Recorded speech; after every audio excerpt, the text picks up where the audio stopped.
All right, let's get down to brass tacks.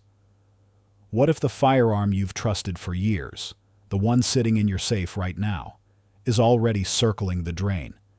And nobody had the guts to warn you.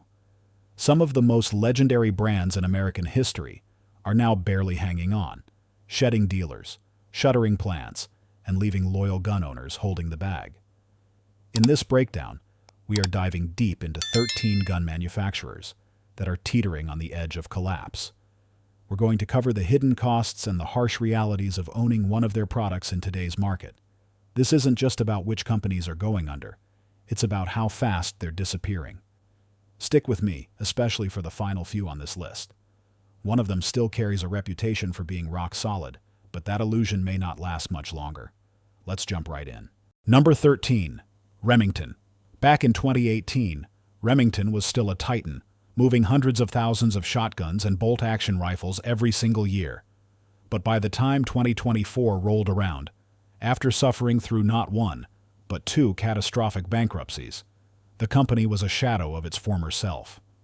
The brand now limps forward under the name Rem Arms, desperately trying to breathe life back into what was once the oldest firearm manufacturer in the United States.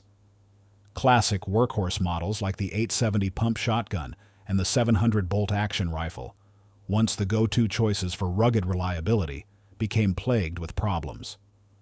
We're talking sloppy finishes, chronic extractor failures, and rust appearing on brand new guns within weeks of purchase. The first bankruptcy hit in 2018, a direct result of crushing debt and a complete collapse in quality control during the Freedom Group era. Then, in 2020, Remington was torn apart piece by piece in a second financial disaster, leaving owners to wonder if their once trusty firearms were now just expensive paperweights.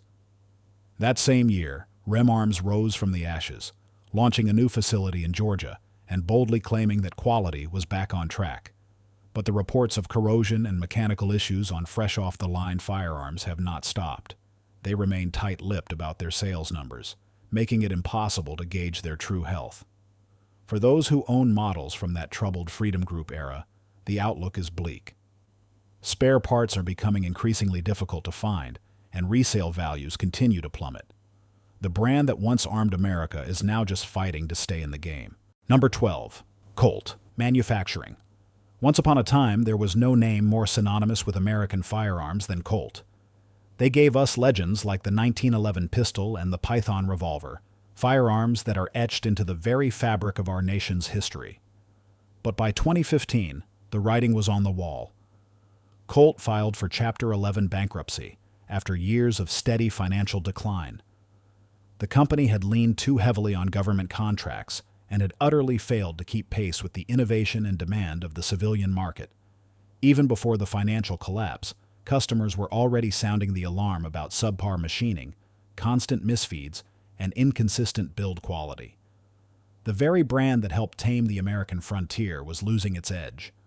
A few years later, salvation seemed to arrive in the form of the Czech Firearms Group, CZG, which acquired Colt in 2021.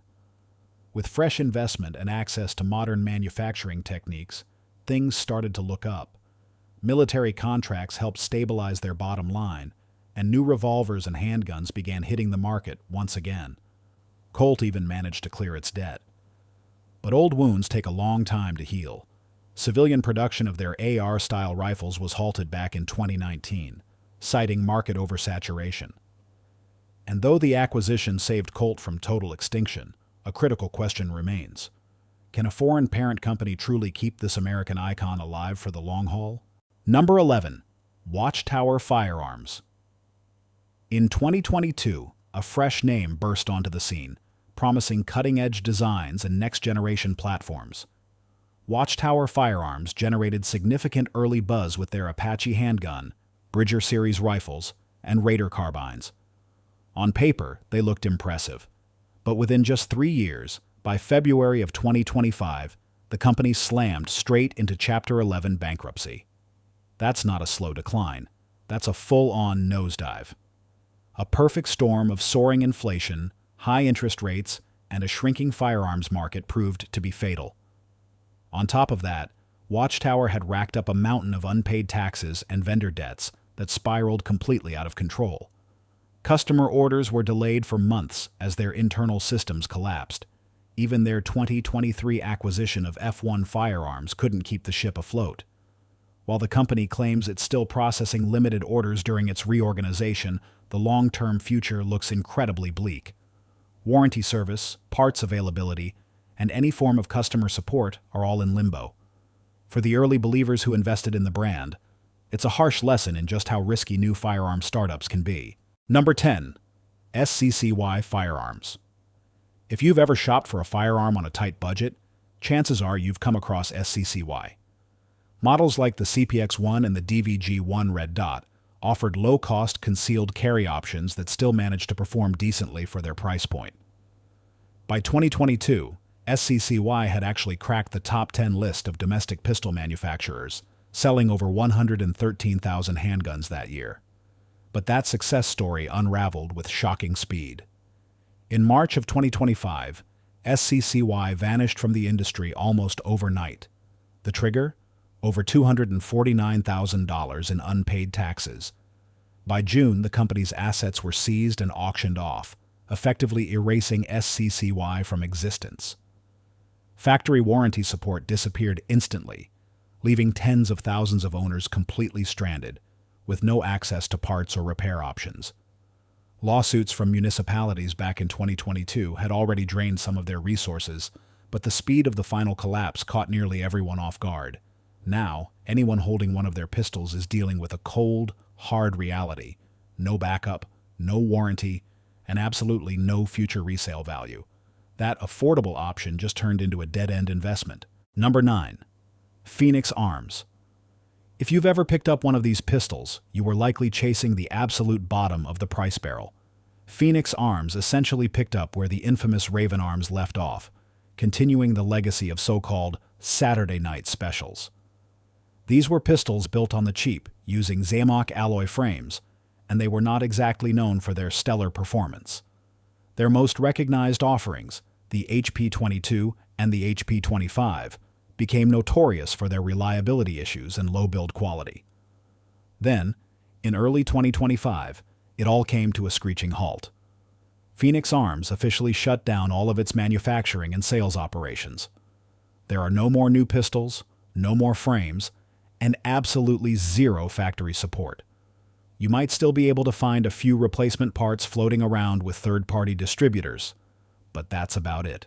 With the company gone, official support has dried up completely. This shutdown effectively closed the book on a firearm brand that consistently pushed the limits of safety and quality, all in the name of affordability. For those who own one, the challenge now is to find spare parts before the last of the existing stock disappears forever, because they are completely on their own. Number 8. Taurus has always catered to the value-focused shooter, offering a wide range of semi-autos and revolvers that promise decent performance for the money. Pistols like the G3, the GX4, and the Judge earned a strong market share because of their features-to-cost ratio. But behind that budget-friendly facade, serious trouble was brewing. Between 2022 and 2023, Taurus's production numbers dropped by over 54%.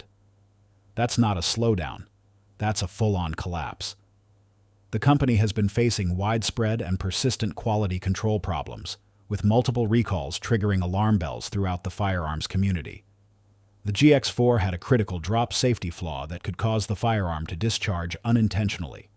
Several of their revolver models, chambered in .38 Special and .357 Magnum, also experienced dangerous mechanical issues. These weren't minor bugs. These were life-threatening problems. Legal settlements worth millions of dollars have drained the company's resources and have severely tarnished the brand's reputation. Taurus continues to crank out new handguns and bolt guns, but customer trust is wearing dangerously thin. Right now, Taurus is still alive, but just barely. And with every new complaint, more and more buyers are walking away for good. Number 7. Para USA. If you were into competition shooting or you just liked unique takes on the 1911 platform, chances are Para USA caught your eye. They were well known for producing double-stack versions of the classic 1911, offering higher capacity without sacrificing that familiar, beloved feel. For a while, Para USA was a serious player among tactical and competition shooters. But in 2012, the brand was absorbed by the Remington Outdoor Company. What could have been an opportunity for growth turned into a death sentence. By 2015, Para USA had been completely merged into Remington's operations. Its name and its unique identity were wiped off the map. This wasn't a shutdown due to poor sales. This was pure corporate assimilation. You might still be able to find aftermarket parts or used models out there, but there is no more official manufacturing, and all factory support vanished right along with the brand. Owners of these once innovative pistols now have to rely on second-hand sources for any repairs and upkeep. It's a classic case of a distinctive quality gun maker being lost in the shuffle of a larger company's misguided priorities. Number 6. Jennings Firearms. For years, Jennings focused on pushing out ultra-cheap, small-caliber pistols like the J22, a prime example of everything that was wrong with the Saturday Night Special era. These pistols were built with the absolute minimum in terms of quality materials and safety features. And while they sold in the millions, the entire business was built on a foundation of sand. Legal trouble eventually caught up with Jennings and other so-called Ring of Fire manufacturers. Lawsuits over unsafe designs and accidental discharges began to pile up, and by the mid-1980s, Jennings simply couldn't keep the doors open. The company folded, and their designs were handed off to other struggling manufacturers who didn't fare much better. Today, those pistols are widely seen as both unsafe and unreliable. If you own one, don't expect to find any parts or support, and don't expect to sell it either. The market for these guns has all but dried up, and most shooters simply don't want to deal with the inherent risks. Number 5. Bryco Arms. If you ever bought a Bryco pistol, you probably didn't realize just how much risk came with that low price tag. Models like the Bryco 38 and the T380 were marketed as budget-friendly handguns, but they were plagued with major safety concerns. Bryco, another Ring of Fire outfit, had a reputation for churning out ultra-cheap firearms with very questionable design standards. In 2003, the company was hit with a crushing $24 million judgment in a product liability case involving a child who was accidentally shot due to known flaws in the gun's safety mechanism. That verdict bankrupted the company almost immediately. By the following year, Bryco was gone. Some of their tooling and designs were passed along to other low-tier manufacturers, but none of them ever gained any real traction. States like California eventually stripped Bryco pistols of their safety certification due to repeated failures. Today, owners are stuck with firearms that are hard to maintain, impossible to get parts for, and carry a reputation for being outright dangerous. These weren't just bad buys. They are liabilities sitting in gun safes all across America. Number 4. Davis Industries. Bargain-minded shooters who jumped on Davis Industries products often found out the hard way that low prices can come with a very high cost. Their compact pistols and pocket derringers, like the P32 and the P380, were known for cycling through parts faster than a typical range session. While the brand offered a range of calibers, one thing remained consistent. Key components had a bad habit of failing right when you needed them most. Mounting legal trouble from injuries and product failures eventually crushed the company's finances. The founder, Jim Davis, filed for bankruptcy in 1992 after a high-profile lawsuit, and by 1999, the company was effectively dead, ground down by constant legal pressure. Davis Firearms today are essentially unsupported relics. With no factory service and no reliable repair options, these guns have become more of a liability than an asset. What was marketed as an affordable alternative turned into a never-ending frustration of jammed parts and broken promises. Number 3. Lorcin Engineering. Back in 1993, an unsuspecting buyer could have walked out of a gun shop holding a pistol from what was, at the time, the top handgun manufacturer in the United States by sheer volume.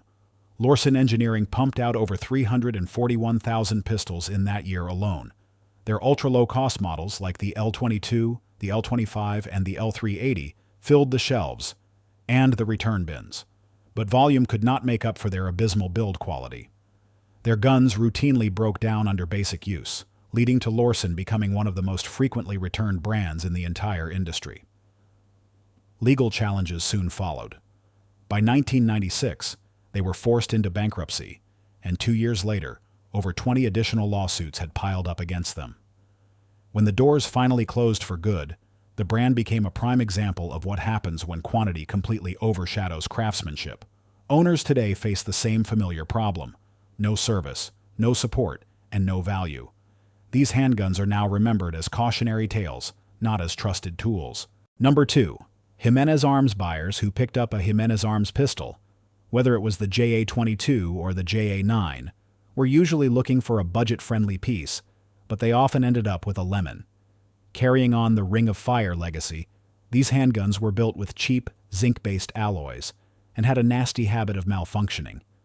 Critics in the firearms world consistently rank them among the worst-performing brands on the market. Then came the final blow.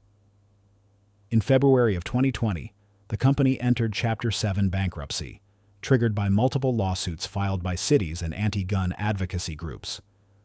The allegations were serious: major violations of federal law and direct ties to illegal gun distribution networks. Even when the founder, Paul Jimenez, tried to revive the company under a new name, JA Industries, the federal government stepped in. The ATF pulled their manufacturing license in April of 2022, putting a permanent end to the brand. Warranty support is completely gone, and advocacy groups like Everytown for Gun Safety even bought up the remaining inventory just to have it destroyed.